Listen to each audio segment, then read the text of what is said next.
माना राह कठिन है बहुत, पर संघर्षों का दौर अभी बाकी है। अभी तो मैंने शुरू की है तैयारी करना, पूरे जहां में अपनी नाम करना बाकी है। जी हाँ, इसी इरादों के साथ, इसी विश्वास के साथ हम लोग एक नए सेशन की शुरुआत करते हैं। और आप लोगों ने देखा था इस नए सेशन का नाम क्या है? संकल्प। जी हाँ, हम लोगों ने उड़ान तो भर लिया, लेकिन अब संकल्प भी लेना है कि अपने जीवन में लगातार इतना ज्यादा मेहनत करना है कि मुझे सफलता प्राप्त करने से कोई नहीं रोक सके। और इस जो संकल्प सेशन का जो शुरुआत हुआ है, इसमें आप लोग देख रहे हो कि हम लोग आपके लिए स्टैटिक जीके लाए हैं, जिसमें बहुत सारा जो एग्जामिनेशन के लिए काफी ज्यादा इंपॉर्टेंट है वैसे ही प्रश्न जो आएंगे और विद एक्स्ट्रा फैक्ट्स के साथ। और करेंट अफेयर्स का जो बैच था उसमें हम लोग लगातार अपलोड करते हैं, और उस सेशन में हम लोग करेंट अफेयर्स को एक्स्ट्रा फैक्ट्स के साथ देखते थे। लेकिन इस स्टैटिक जीके में हम लोग history, civics, geography, physics, chemistry, biology के प्रश्नों को देखेंगे जो हमारे एग्जामिनेशन के लिए बहुत ज्यादा इंपॉर्टेंट है। और आप लोग जानते हो पिछला जब हम लोगों ने ऐसा सेशन लाया था उड़ान बैच का, जो कि बिहार पुलिस के लिए था, बिहार दरोगा के लिए था, और उसमें जो बिहार पुलिस का एग्जामिनेशन हुआ था उसमें हम लोगों ने देखा था कि लगभग जो है एक एग्जाम में, एक सिटिंग में 40 लगभग प्रश्न, 40 के आसपास, 40 से 41 प्रश्न जो है वो मैच किया था। ठीक है, तो हम लोग भी आज एक लोग नए सेशन की शुरुआत करेंगे। इस सेशन में भी हम लोग बहुत सारा प्रश्न देखेंगे, तो इसके लिए मैं सालों मिस को बुलाना चाहूंगा। मिस, आप यहाँ आए और एक बहुत ही ज्यादा इंपॉर्टेंट सेशन की शुरुआत करें। तो चलिए स्टार्ट करते हैं आज का स्टैटिक जीके पार्ट नंबर 2 और आते हैं क्वेश्चन नंबर फर्स्ट पे। राज्यसभा के कितने सदस्य राष्ट्रपति द्वारा मनोनीत किए जाते हैं? क्वेश्चन बहुत इजी है, बट इसमें हम लोग एक्स्ट्रा फैक्ट बहुत सारे देखेंगे। आइएगा, तो क्या हो जाएगा इसका आंसर? राज्यसभा के कितने सदस्य राष्ट्रपति द्वारा मनोनीत किए जाते हैं? राज्यसभा, यहाँ पे राज्यसभा का चर्चा आ रहा है, तो हम लोग देख लेते हैं थोड़ा इसके बारे में। चलिए देखिएगा, राज्यसभा, इसका चर्चा किस आर्टिकल में किया गया है? तो आर्टिकल 80 में किया गया है। पहले इसको राज्य परिषद कहा जाता था, पहले इसको राज्य परिषद कहा जाता था। ठीक है, पहले इसको क्या कहा जाता था? तो पहले इसको राज्य परिषद कहा जाता था, आगे जाके इसका नाम चेंज कर दिया गया। और इसका नाम कब चेंज किया गया? तो 23 अगस्त 1954 को इसका नाम क्या किया गया? तो इसका नाम कर दिया गया राज्यसभा। ठीक है, इसका नाम किया गया राज्यसभा। राज्यसभा का जो आपका सदस्य है, इसको चुनता कौन है? तो इसको चुनता है विधानसभा का निर्वाचित सदस्य के द्वारा किसका चुनाव होता है? तो ये होता है आपका राज्यसभा के मेंबर का। इसके जो भी मेंबर होते हैं, कितने होते हैं टोटल? 250। ठीक है, टोटल 250 होते हैं, उसमें से 238 तो चुन करके आते हैं, और 12 सदस्य को राष्ट्रपति मनोनीत करता है। आपको पता है मनोनीत किसको कहते हैं? मनोनीत कहते हैं खुद से, मतलब मनोनयन कर लेना, खुद से चुन लेना। उनका इलेक्शन नहीं होता है, उनको चुन लिया जाता है, जो कला से होते हैं, साहित्य से होते हैं, या फिर किसी भी अच्छे फील्ड से होते हैं। तो उनको क्या करता है कि राष्ट्रपति यूं ही चुन लेता है। ठीक है, तो यहाँ पे क्वेश्चन यही पूछा था ना, तो ऑप्शन नंबर क्या हो जाएगा? ए, 12। लेकिन इसमें हम लोग और देखते हैं, और देखना कि जो राष्ट्रपति का जो ये राज्यसभा का जो मेंबर होता है, ठीक है, प्रत्येक 2 वर्ष में 1/3, ठीक है, प्रत्येक 2 वर्ष में 1/3 आदमी जो होता है ये क्या होते जाता है? तो ये आपका रिटायर होते जाता है। क्या होते जाता है? रिटायर होते जाता है। क्या क्या हम लोग देखिए, 23 अगस्त 1954 को इसका नाम क्या कर दिया गया? तो राज्यसभा कर दिया गया। इसके पहले क्या था इसका नाम? राज्य परिषद। ठीक है, राज्यसभा की स्थापना कब हुई थी? ठीक है, तो ये हुआ था आपका, कब हुआ था? तो ये हुआ था आपका 3 अप्रैल। ठीक है, 3 अप्रैल 1952 को। लेकिन पहला सत्र कब हुआ था? पहला सत्र हुआ था आपका 13 मई। ठीक है, 13 मई 1952 को। ठीक है, जो आपका स्थापना हुआ था ये 3 अप्रैल 1952 को हुआ था, और पहला सत्र हुआ था 13 मई 1952 को। ये सब आप याद रखोगे, एक्स्ट्रा फैक्ट में इंपॉर्टेंट है। और हम लोग क्या देख सकते हैं, जैसे देखिएगा, जो आपका राज्यसभा का सभापति होता है, अध्यक्ष को सभापति कहते हैं। तो राज्यसभा का जो सभापति है वो पहले, मतलब फर्स्ट नंबर के कौन थे? तो वो थे डॉक्टर सर्वपल्ली राधाकृष्णन। ठीक है, यहाँ अगर अगर सभापति नहीं होते हैं सदन में तो इनके कार्य को कौन संभालता है? तो इनके कार्य को संभालता है उपसभापति। कौन संभालता है? उपसभापति। और पहले उपसभापति कौन थे? तो ये थे डॉक्टर, ठीक है, S B Krishnamurthy. S B Krishnamurthy जो आपके पहले नंबर के उपसभापति थे, ये कौन थे? तो ये हो जाएंगे डॉक्टर एस बी कृष्णमूर्ति, यही थे हमारे पहले उपसभापति। अगर आपसे पूछता है कि अभी कौन है प्रेजेंट में, तो अभी है जगदीप धनखड़, ठीक है, यहीं पे लिख लेते हैं। अगर अभी के बारे में पूछे तो अभी कौन है? अभी है जगदीप धनखड़, ठीक है, जगदीप धनखड़।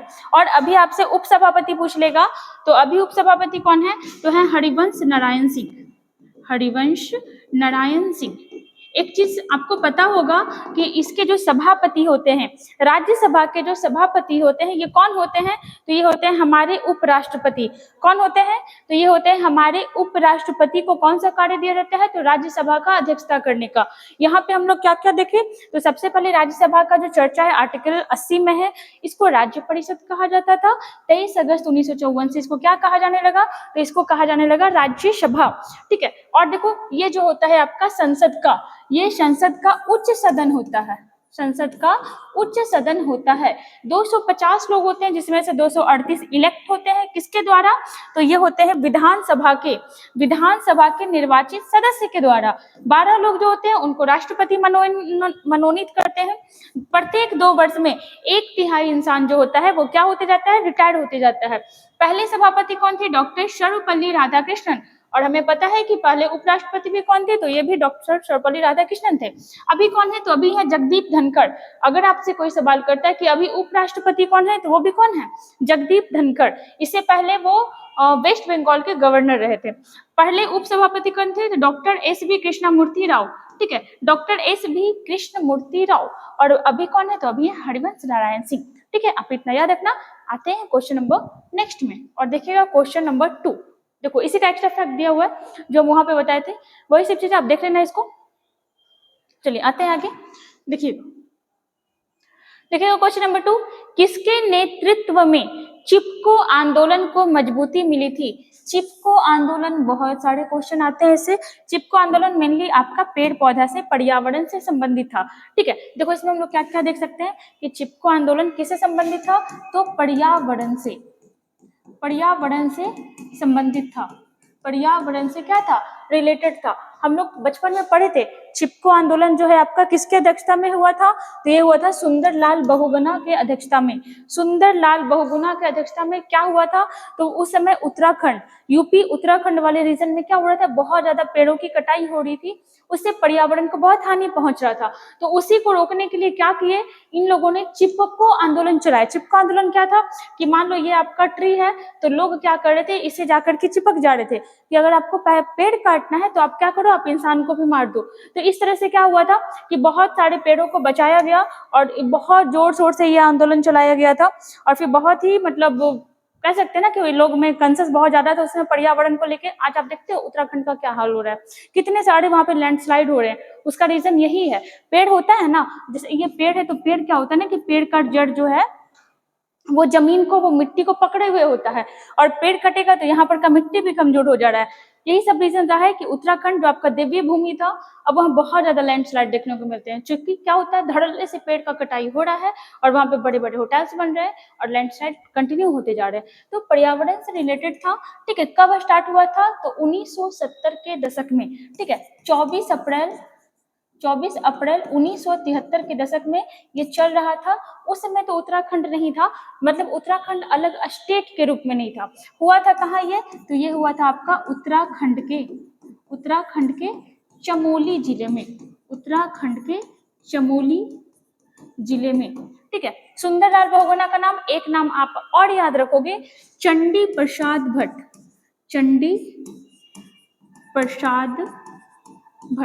ठीक है। ये भी जो थे आपके चिपको आंदोलन से जुड़े हुए थे, बहुत ही इंपॉर्टेंट पर्सन थे। आप इतना इसमें याद रखना। देखो आप कह सकते हो बाद में कि भाई उत्तराखंड तो उस समय था नहीं, उत्तराखंड तो 2000 ईस्वी में बिना। हाँ उत्तराखंड था, बट उत्तराखंड राज्य के फॉर्म में नहीं था। उत्तराखंड राज्य के फॉर्म में 2000 ईस्वी में यूपी से अलग होके बना। पहले जब बना उस समय उसका नाम उत्तरांचल था। 2006-7 में क्या हुआ, उत्तरांचल का नाम उत्तराखंड कर दिया गया था। यहाँ पे आप कुछ और नाम देखो, मेघा पाटेकर, ठीक है, ये किससे संबंधित थी, तो ये संबंधित थी नर्मदा बचाओ आंदोलन से।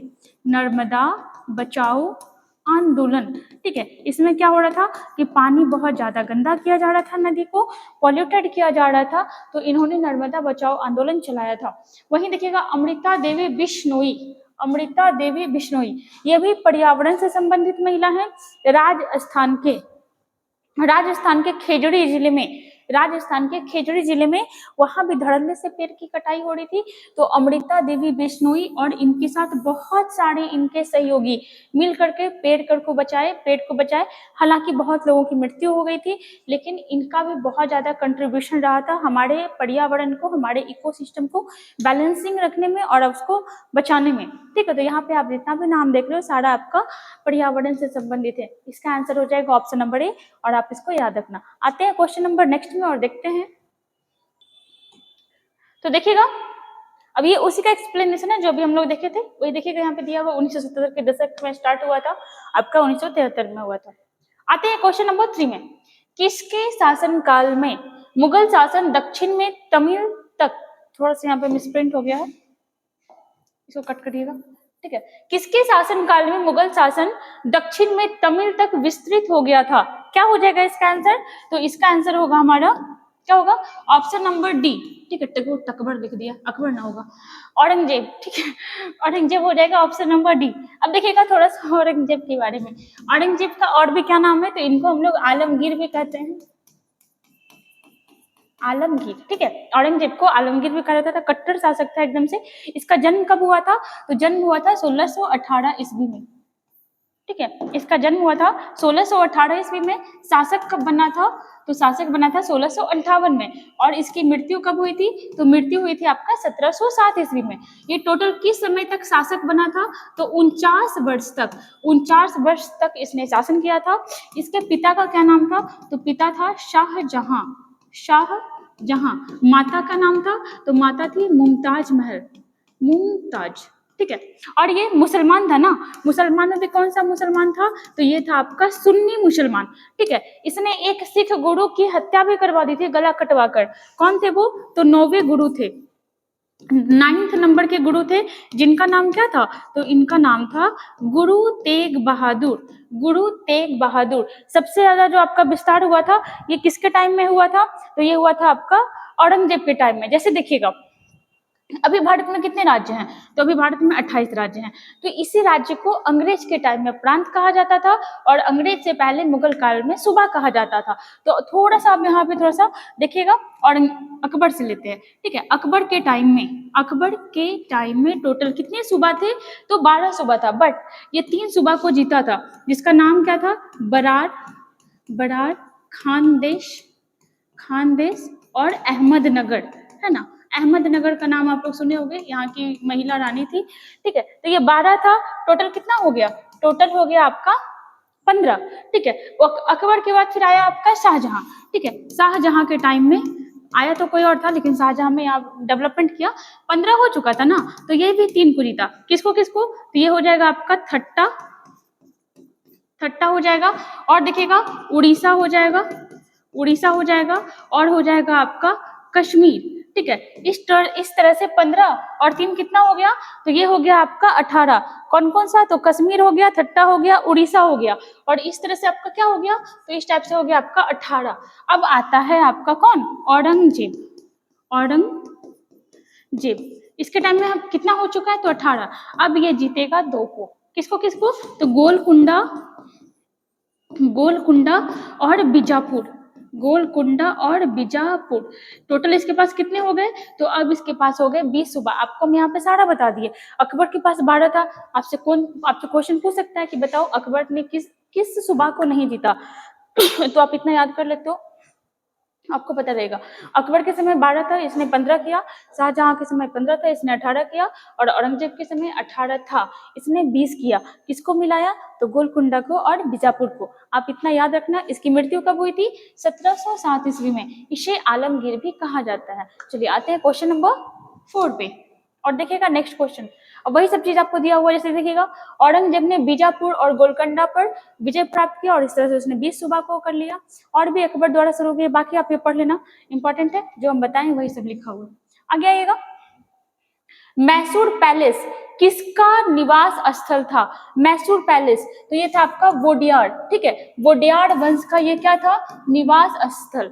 मैसूर कहाँ पड़ता है? तो मैसूर है भाई, लेकिन इसका नाम चेंज हो गया। नाम चेंज हो गया, नाम क्या हो गया? कर्नाटक। कब हुआ? तो 1972-73 में इसका नाम कर्नाटक कर दिया गया। यहाँ पे देखिएगा, यह 1912 में स्थापित किया गया था, हालांकि इसे 1897 में ही बनाना शुरू कर दिया गया था। किस पैलेस को? तो मैसूर पैलेस को। वही देखना, यहाँ पे वोडियार शासकों का निवास स्थान था, जिन्होंने 7 शताब्दियों तक मैसूर पर शासन किया था। यहाँ पे देखो मैसूर आया है तो हम लोग एक चीज स्किप नहीं कर सकते हैं, क्या? तो देखना थोड़ा सा यहाँ पे, जैसे देखिएगा, हम लोग जानते हैं कि आंग्ल मैसूर युद्ध कितने हुए थे? तो 4 आंग्ल मैसूर युद्ध, आंग्ल मैसूर युद्ध, ठीक है। देखिएगा थोड़ा सा इसमें, अब आइएगा, पहला वाला कितने हुआ था? तो 4 हुआ था, ठीक है, 2 3 4। पहला वाला कब हुआ था?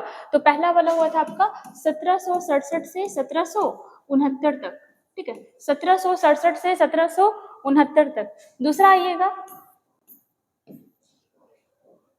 आगे देखिएगा 1769 हुआ, फिर ये हो जाएगा आपका 1780 से लेकर के 84 के बीच, सेकंड वाला। उसके बाद तीसरा वाला हुआ था 1790 से 1792, ठीक है, 92। और चौथा वाला कब हुआ था? तो ये हुआ था आपका 1799 में। अब देखिएगा कि जिस समय ये युद्ध हुआ था, उस समय गवर्नर जनरल या वाइसरॉय कौन था? तो हमें पता होना चाहिए कि 67 से 69 के बीच आपका बंगाल का गवर्नर चल रहा था। उसके बाद जब आपका 1773 का रेगुलेटिंग एक्ट आया तो बंगाल का गवर्नर जनरल चलने लगा। तो जो आपका पहला वाला था, इसमें कौन था? तो लॉर्ड वेरेलस्ट। इस समय कौन आ गया था? तो लॉर्ड वॉरेन हेस्टिंग्स। और इस वाले में कौन आ गया था? तो यहाँ पे देखिएगा, पहले वाले में आया आपका लॉर्ड वेरेलस्ट, और सेकंड वाले में कौन आया? तो सेकंड वाले में आया आपका वॉरेन हेस्टिंग्स। और थर्ड वाले में देखिएगा, तो थर्ड वाले में आया था कौन? आपका कॉर्नवालिस, ठीक है। आज ही वाले सेशन में हम लोग देख रहे थे ना सुबह में, कॉर्नवालिस। और इसमें कौन आ जाएगा? लॉर्ड वेरेलस्ट हुआ, वॉरेन हेस्टिंग्स हुआ, कॉर्नवालिस हुआ, और यहाँ पे कौन हो जाएगा? तो सहायक संधि कौन लाया था? सहायक संधि लाया था लॉर्ड वेलेजली। ये टाइम पीरियड में चल रहा है ना, 98 यूज भी हुआ था, तो क्या हो जाएगा? लॉर्ड वेलेजली पूछ लेता है। और देखो हुआ था किसके बीच? तो हैदर अली और टीपू सुल्तान। हैदर अली कौन था? तो हैदर अली जो था आपका पिता था, ठीक है। और टीपू सुल्तान कौन था? तो टीपू सुल्तान आपका पुत्र था। तो यही लोग दोनों लड़ रहा था, किससे लड़ रहा था? अंग्रेज से। देखिएगा यहाँ पे पहले वाले में क्या हुआ था? तो पहले वाले में मद्रास की संधि हुई थी, ठीक है। सेकंड वाले में क्या हुआ? तो सेकंड वाले में मैंगलोर, ठीक है, मंगलोर की संधि हुई, ठीक है। और थर्ड वाले में, तो थर्ड वाले में हुआ आपका श्रीरंगपट्टनम की संधि। और चौथे वाले में क्या हुआ? तो चौथे वाले में टीपू सुल्तान की हत्या हो गई, टीपू सुल्तान मारा गया, ठीक है, टीपू सुल्तान मारा गया।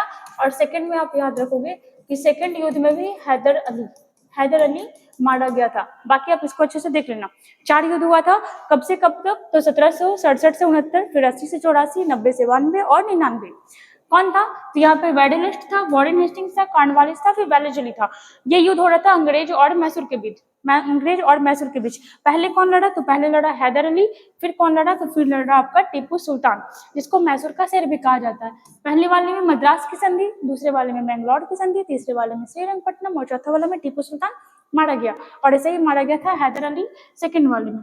आते हैं हम लोग नेक्स्ट क्वेश्चन में, और देखिएगा कित्तूर बोले तो कर्नाटक है ना, ये आपका कर्नाटक वाले रीजन में पड़ता है।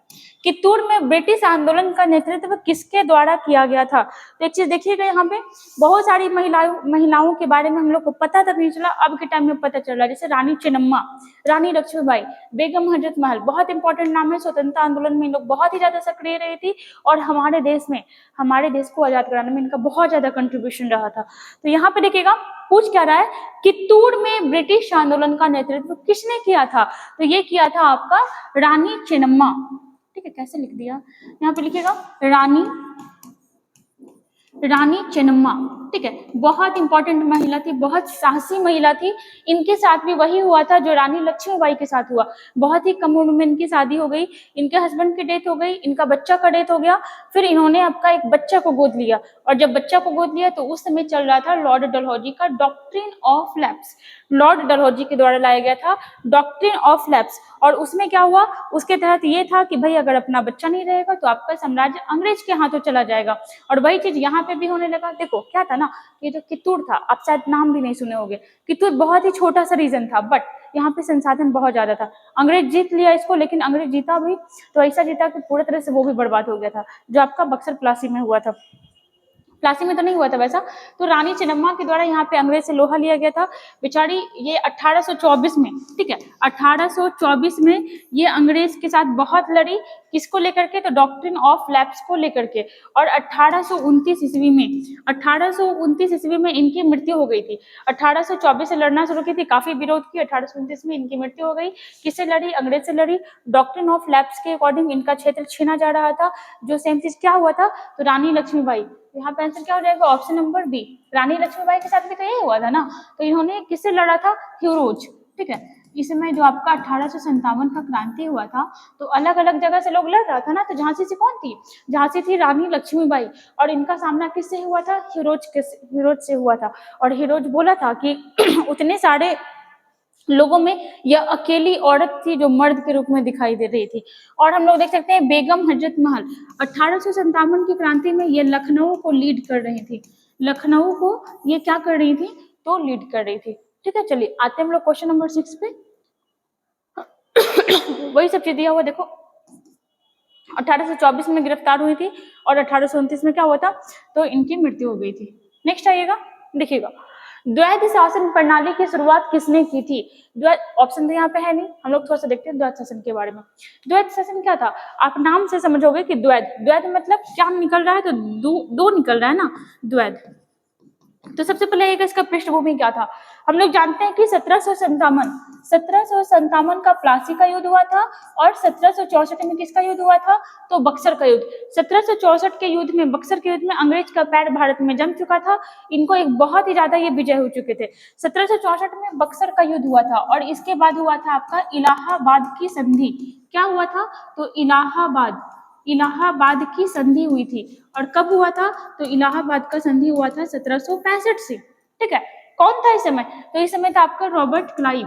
कौन था? Robert Clive. ठीक है, इसको स्वर्ग से उतरा हुआ बादशाह भी कहा गया है अंग्रेज के द्वारा। अब देखो ये क्या किया, 1765 में बंगाल पे इसका पूरी तरीके से अधिकार हो गया। ठीक है, बंगाल का पहला गवर्नर भी यही बना था। 1765 में इसका बंगाल पे पूरी तरीके से अधिकार हो गया। उसके बाद लगा ये लूटने। 1765 से लेकर के 1772 तक ये बंगाल में द्वैध शासन का प्रयोग किया। क्या किया मतलब समझ रहे हो आप? ये दो काम किया। क्या? तो जो टैक्स कलेक्शन का काम है, ठीक है, टैक्स कलेक्शन का जो काम है ये किसको दे दिया? ये दे दिया कंपनी को। टैक्स कलेक्शन का काम किसको दिया? कंपनी को। और प्रशासनिक काम किसको दे दिया? तो प्रशासनिक काम दे दिया बंगाल के नवाब को। टैक्स कलेक्शन का काम अंग्रेज कंपनी को और काम करने का अधिकार दिया प्रशासनिक काम बंगाल के नवाब को। एक बात बताओ, टैक्स किसके पास जा रहा है? कंपनी के पास। काम ही कैसे करेगा जब इसके पास पैसा नहीं है? तो काम कैसे करेगा? वही चीज हुआ, द्वैध शासन लगाया, बहुत लूटा। देखो अंग्रेज क्या किया ना, अंग्रेज को यहाँ का लैंग्वेज भी नहीं समझ में आता था। तो दो बड़ा रीजन, ठीक है, बंगाल और बिहार में टैक्स कलेक्शन के लिए यहीं के लोगों को चुना। बंगाल में किसको चुना? तो मोहम्मद रजा खान को। और बिहार में, तो बिहार में चुना था सिताब राय को। बहुत बार क्वेश्चन पूछा है, बहुत बार बिहार के एग्जाम में खास के।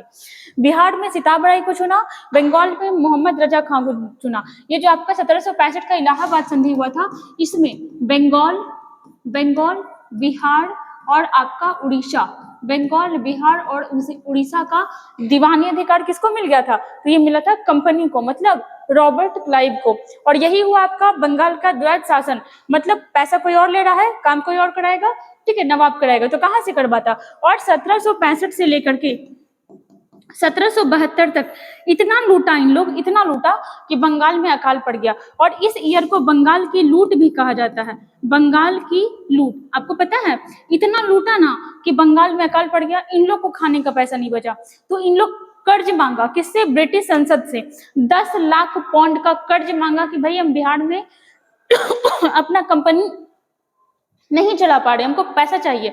तो ब्रिटिश संसद क्या किया, बोला कि ठीक है भाई, हम आपको 10 लाख पाउंड का कर्ज दे देंगे, बट अब क्या है कि अब भारत में शासन आप चलाओगे बट मेरे अकॉर्डिंग, आप अपना कंपनी चलाओगे भारत में बट मेरे अकॉर्डिंग। और ब्रिटिश संसद से क्या हुआ, परमानेंट आपका ये चार्टर एक्ट बन के आने लगा। और हम लोग जानते हैं कि 1772 के बाद ही 1773 में क्या आया, तो पहला रेगुलेटिंग एक्ट आया जो कंपनी को रेगुलेट करने आया था, ना कि हमारे भारत को। ये आपका पॉलिटिकल या फिर आपको मॉडर्न हिस्ट्री में पढ़ने को होता है, पॉलिटिकल में भी पढ़ने को होता है, पॉलिटी में, और काफी इंटरेस्टिंग चीज है ये, ठीक है। यहाँ पे हमारा आंसर क्या हो जाएगा, तो यहाँ पे द्वैध शासन प्रणाली की शुरुआत किसने की, तो यहाँ पे आप आंसर लिख लोगे रॉबर्ट क्लाइव, रॉबर्ट क्लाइव, ठीक है, रॉबर्ट क्लाइव। और ये जो 1773 का रेगुलेटिंग एक्ट आया था, इसके तहत इस जो आपका द्वैध शासन चल रहा था, क्या चल रहा था, द्वैध शासन, इसको समाप्त कर दिया गया, द्वैध शासन को समाप्त किया गया। 1773 का रेगुलेटिंग एक्ट के तहत द्वैध शासन को शुरू किया गया था, तो 1765 के इलाहाबाद की संधि के तहत। चलो आते हैं क्वेश्चन नंबर 7 में। अब देखो वही सब चीज लिखा हुआ है यहाँ पे, आगे आइएगा, एक चीज देखिएगा यहाँ पे अच्छा लिखा हुआ था, रॉबर्ट क्लाइव को ब्रिटिश भारत का बाबर कहा जाता है। रॉबर्ट क्लाइव को ब्रिटिश भारत का क्या कहा जाता है, तो बाबर कहा जाता है। आगे आइएगा देखिएगा, कौन सा राज्य म्यांमार के साथ अपनी सीमा साझा नहीं करता है। जैसे अगर आप देख लो तो इस टाइप से हमारा भारत का राज्य है इधर, और इधर कौन पड़ता है, तो म्यांमार। आप कैसे याद रखोगे, अरुणाचल प्रदेश, नागालैंड, मणिपुर और मिजोरम, ये चारों राज्य हैं जो हमारे किससे लगाते हैं, तो म्यांमार से सीमा लगाते हैं। भारत का सबसे ज्यादा सीमा किससे लगता है, तो ये लगता है आपका बांग्लादेश से, बांग्लादेश से कितना लगता है, तो ये लगता है 4096 किलोमीटर। और सबसे कम किससे लगता है, तो सबसे कम लगता है अफगानिस्तान से। किससे लगता है, अफगानिस्तान से। और इसे कितना लगता है, तो 106 किलोमीटर। यहाँ पे हमारा क्या पूछा, नहीं लगता है, तो भाई अरुणाचल प्रदेश लगता है, नागालैंड लगता है, मणिपुर लगता है, मिजोरम लगता है। हम लोग को रिप्लेस किसको करना है, ऑप्शन नंबर डी को, सिक्किम को। थोड़ा सा यहाँ पे इसको देख के समझिएगा, देखिएगा। अब यही रहा आपका म्यांमार का सीमा रहा, यहाँ पे कौन लगा रहा है, तो अरुणाचल प्रदेश, नागालैंड, मणिपुर, और ये रहा आपका मिजोरम, ठीक है। और ये रहा अपना प्यारा भारत, और ठीक है वहीं पे देखिएगा, ये आपको यहाँ पे बड़ा आंसर कर दिया।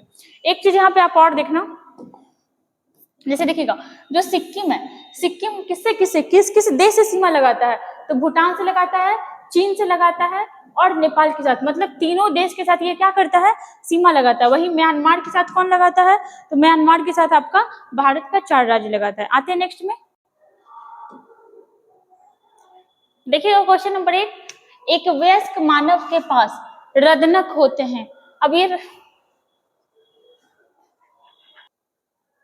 देखिएगा यहाँ पे क्या बोल रहा है, एक वयस्क मानव के पास कितने रदनक होते हैं। अब देखो हिंदी नाम बहुत कठिन होता है, यहाँ पे देखिएगा थोड़ा सा हम लोग देख लेते हैं इसको डिटेल में। दांत के बारे में बोल रहा है ना, तो आप याद मत करना, फॉर्मूला वगैरह याद करने में लग जाओगे ना तो बहुत प्रॉब्लम होगा। फिगर से समझ लो, बहुत ही अच्छे से समझ में आ जाएगा। अब देखो यहाँ पे दांत बना रहे हैं, ठीक है,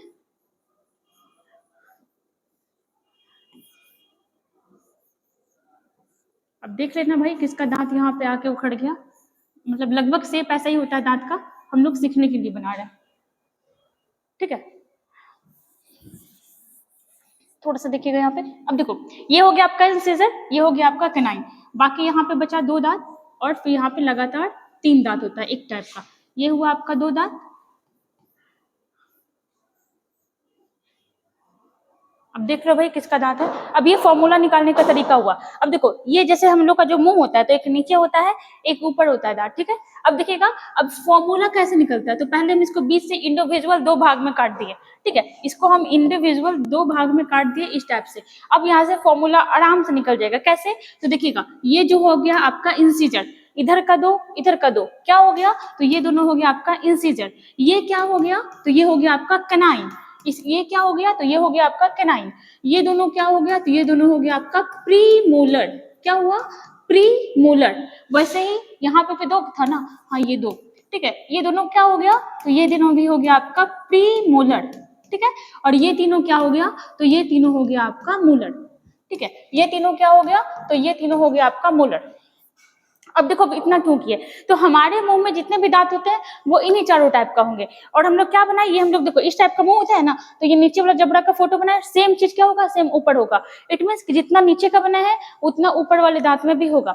अब हमारे पास इंसीजर दो होते हैं, केनाइन एक होते हैं, प्री मोलर दो होते हैं और मोलर तीन होते हैं। आपसे क्वेश्चन क्या करेगा कि बताओ दांत का फॉर्मूला क्या होगा, तो दांत का फॉर्मूला हम लोग तब तक नहीं निकालेंगे जब तक इसको दो भाग में नहीं बांटेंगे। दो भाग में बांट दिए ना। अब देख रहा इंसीजर का संख्या कितना है, एक दो, तो लिख देंगे दो, ठीक है। केनाइन का संख्या कितना है, तो केनाइन का संख्या एक है। प्रीमोलर का संख्या कितना है, तो प्रीमोलर का संख्या दो है। और मोलर का संख्या कितना है, तीन। दो एक दो तीन, सेम चीज इधर भी है, इंसिजर दो है, केनाइन एक है, प्रीमोलर दो है एंड मोलर ऑल्सो थ्री। तो ये क्या हो गया, ये हो गया एक एडल्ट बॉडी के दांत का फॉर्मूला। एडल्ट मतलब हम लोग, है ना, एडल्ट लोगों के दांत का फॉर्मूला क्या हो गया, 2 1 2 3। अब हम लोग देखते हैं कि बच्चे में, ठीक है, चाइल्ड में, बेबी में। अब देखो उसका क्या हो जाएगा, तो उसका भी आपका इंसीजर, सबसे पहले तो आगे वाला दांत ही आता है ना, इंसीजर हो जाएगा 2। कनाइन भी आ जाता है, दांत काटता है बच्चा लोग एक। लेकिन बच्चों में प्री मोलर नहीं होता है, आप याद रखोगे, बच्चों में प्री मोलर बिल्कुल भी नहीं होता है। और बच्चों में मोलर बस दो होते हैं, बच्चों में मोलर बस दो होते हैं, ठीक है। और अगर इधर 2102 आया तो इधर साइड पे क्या हो जाएगा, 2102। तो बच्चों के दांत का फॉर्मूला क्या होता है, ये फॉर्मूला आप याद मत करना, कंफ्यूज हो जाओगे। ऐसे फिगर देखो समझ लो। आप देखना लोग बोलते हैं ना कि अकल चौवा आ रहा है, विजडम टीथ आ रहा है, यही वाला लास्ट में आता है, ये आपका पहले में आता है। ऐसा कुछ नहीं होता है कि दांत आने से आपको बुद्धि आ जाएगा। उस उम्र में ये दांत आता है जिस उम्र में आपको बुद्धि आ गया होता है, तो लोग बोलता है कि अकल दांत आ रहा है। तो ये हो गया हमारा फॉर्मूला। अब जैसे देखो एक चीज और आप यहाँ पे देख लो, इंसीजर, इसको क्या बोलते हैं, तो इसको बोलते हैं कृंतक, ठीक है। इंसीजर को क्या बोलते हैं, तो इंसीजर को बोलते हैं कृंतक, कृंतक। रदनक, ये केनाइन को क्या बोलते हैं, तो केनाइन को कहते हैं रदनक, ठीक है, रदनक। और प्रीमोलर को क्या बोलते हैं, तो प्रीमोलर को बोलते हैं अग्रचवर्णक, अग्रचवर्णक, ठीक है। और इसको क्या बोलते हैं, तो इसको बोलते हैं चवर्णक। अब आपका दांत से लगभग क्वेश्चन यहाँ पे क्लियर हो गया। इंसीजर, केनाइन, आपका प्रीमोलर और मोलर। अब हम लोग देखते हैं क्वेश्चन में क्या बोला था। क्वेश्चन में पूछा था कि एक वयस्क मानव के पास रदनक होते हैं, एक वयस्क मानव के पास रदनक होते हैं। तो भाई रदनक किसको बोले थे ना, ये सी वाले को। तो एक यहाँ पर है एक यहाँ पे है, दो दो नीचे हुआ और दो सेम क्या होगा, दो ऊपर होगा। तो हमारे पास आंसर क्या हो जाएगा, तो आंसर हो जाएगा क्या, 4, है ना, ऑप्शन नंबर डी 4। बाकी आप ये पढ़ लेना कि 32 दांत होता है, जरूरी नहीं है कि 32 हो ही जाए। जो आपका कृंतक होता है मतलब आई इंसीजर, वो क्या करेगा, तो काटने का काम करेगा इस टाइप का। बाकी आप यहाँ पे पढ़ लेना। चलिए आते हैं क्वेश्चन नंबर 9 पे। सिंगलीला राष्ट्रीय उद्यान किस राज्य में है, सिंगलीला, तो ये क्या हो जाएगा, वेस्ट बंगाल, ठीक है। वेस्ट बंगाल, ममता बनर्जी उन्हीं के राज्य में क्या है, तो सिंगलीला राष्ट्रीय उद्यान। क्या हमारे बिहार में कोई है राष्ट्रीय उद्यान, तो हाँ, वाल्मीकि राष्ट्रीय उद्यान हमारे बिहार में है, आप याद रखोगे। वाल्मीकि राष्ट्रीय उद्यान हमारे बिहार में है, वाल्मीकि राष्ट्रीय उद्यान, ठीक है। नेशनल पार्क कहाँ है, तो हमारे बिहार में। पहला राष्ट्रीय उद्यान कौन सा था, तो पहला था Jim Corbett, Jim Corbett national park, कहाँ, तो उत्तराखंड में। कब बना था, तो 1936 में। जिम कार्बेट पर्यावरणविद थे, उन्हीं के नाम पे रखा गया था। अब देखो यहाँ पे वेस्ट बंगाल आया है, तो वेस्ट बंगाल में जल्दापाड़ा राष्ट्रीय उद्यान है, बुक्सा राष्ट्रीय उद्यान है, बुक्सा कर लेना, बुक्सा, ठीक है। गोरुमारा राष्ट्रीय उद्यान है, छपड़ा माड़ी वन्यजीव अभ्यारण्य है और महानंदा वन्यजीव अभ्यारण्य है। आप इतना याद रखना, एक वर्ड फिर से सुनना, जल्दापाड़ा राष्ट्रीय उद्यान, बुक्सा राष्ट्रीय उद्यान, गोरुमारा राष्ट्रीय उद्यान, छपड़ा माड़ी राष्ट्रीय उद्यान और महानंदा वन्यजीव अभ्यारण्य कहाँ है, यह है अपने वेस्ट बंगाल में। लास्ट क्वेश्चन, निम्नांकित में से किस राज्य में शत्रुंजय, शत्रुंजय पहाड़ियां पाई जाती है, तो ये क्या हो जाएगा, ऑप्शन नंबर डी, गुजरात में शत्रुंजय पहाड़ियां पाई जाती है। यहाँ पे कुछ कुछ और दिखेगा, कर्नाटक में तो बाबा बुध नगरी, ठीक है, बाबा बुदनगिरी की पहाड़ी, केमनगुड़ी की पहाड़ी, चिकमंगलूर, बहुत बार पूछा गया, चिकमंगलूर की पहाड़ी कहाँ है, तो कर्नाटक में, कुर्ग, कुर्ग घाटी कहाँ है, तो कर्नाटक में। वहीं देखिएगा आंध्र प्रदेश, नल्ला मल्ला की पहाड़ी, बहुत बार पूछा गया है, नल्ला मल्ला की पहाड़ी कहाँ है, तो आंध्र प्रदेश में। फरसेली पहाड़ी आंध्र प्रदेश में, पालकोंडा पहाड़ी आंध्र प्रदेश में, शेषाचलम आंध्र प्रदेश में, और तिरुमाला पहाड़ी ये भी आपका आंध्र प्रदेश में। आप इस वीडियो को बस यही वाला अगर दो तीन बार रिपीट करके देख लोगे ना, याद हो जाएगा। मध्य प्रदेश में पंचमढ़ी पहाड़ी और अमरकंटक पहाड़ी। अब देखो यहाँ पे आया तो थोड़ा सा हम लोग देख लेते हैं। अगर बात करें ऑल ओवर में, ठीक है, ऑल ओवर में सबसे ऊंची चोटी कौन सी है, तो ये हो जाएगा आपका माउंट एवरेस्ट। माउंट एवरेस्ट कितनी ऊंची है, तो ये हो जाएगा आपका 8848 मीटर। सेकंड नंबर पे पूछे तो सेकंड नंबर पे हो जाएगा आपका K2, जिसको और भी क्या बोलते हैं, गॉडविन ऑस्टिन, गॉडविन ऑस्टिन। इसकी ऊंचाई कितनी है, तो इसकी ऊंचाई है 8611 मीटर। वहीं अगर तीसरे नंबर पे देखें कंचनजंगा, कंचनजंगा इसकी ऊंचाई कितनी है, तो 8586 मीटर। देखो ये वाला रीजन अभी हमारे पास नहीं है, तो हम लोग ऐसा कहते हैं कि भारत की सबसे ऊंची चोटी कंचनजंगा, बट आपको अंडरस्टूड होना चाहिए कि ये पीओके वाले रीजन में है, तो हमारा है, आगे जाके हो जाएगा। वहीं देखिएगा चौथे नंबर पे दक्षिण भारत की सर्वोच्च चोटी, दक्षिण भारत की सर्वोच्च चोटी कौन हो जाएगी, तो ये हो जाएगा आपका अनाईमुडी, अनाईमुडी, ठीक है, कितनी ऊंची है, तो 2695 मीटर। वहीं देखिएगा दक्षिण भारत की सेकंड सर्वोच्च चोटी, तो क्या हो जाएगा, सेकंड सर्वोच्च चोटी हो जाएगी दोद्दा बेटा, ठीक है, कितना ऊंचा है, तो 2637 मीटर। कहाँ कहाँ है, तो तमिलनाडु में है, केरल में है, और आपका कर्नाटक में है, ठीक है। वहीं देखिएगा एक चीज और, जैसे अरावली पर्वत की जो ऊंची चोटी है उसका नाम क्या है, गुरु शिखर। इसकी ऊंची चोटी कितनी है, तो 1722 मीटर, ठीक है, 1722 मीटर। आप यहाँ पे याद रखना, कहीं से भी क्वेश्चन पूछ सकता है।